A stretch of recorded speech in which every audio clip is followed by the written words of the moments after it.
Court ప్రధాన న్యాయమూర్తి వ్యంగ్య వ్యాఖ్యలతో పుట్టుకొచ్చినటువంటి బొద్దింకల పార్టీ మొట్టమొదట యాజిటేషన్ తీసుకుంది నీట్. ఎందుకని? వరుసగా ప్రతి ఏడాది కూడా నీట్ పరీక్షలు రద్దవుతూ ఉంటాం. ఈ దఫా కూడా పేపర్ లీక్ అయి రద్దవుతూ ఉంటాం. దానికి కారణమైంది ఎవరు?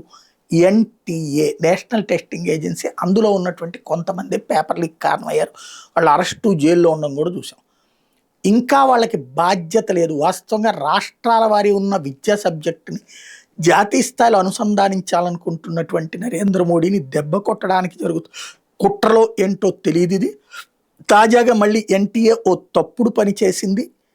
ఏదైతే యూజీసీ టెస్ట్కి సంబంధించి, యూజీ నెట్ ఎంట్రన్స్ టెస్ట్కి సంబంధించి English paper, commerce paper, sociology పేపర్లో దిద్దలేని తప్పులు ఉన్నాయట.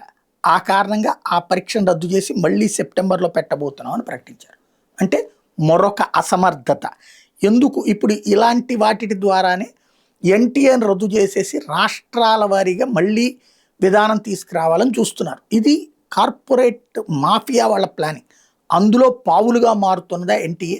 చేత కావట్లేదా మోడీ సర్కార్ దాన్ని అదుపు చేయటం అన్నటువంటిదే తేలాల్సిన అంశం.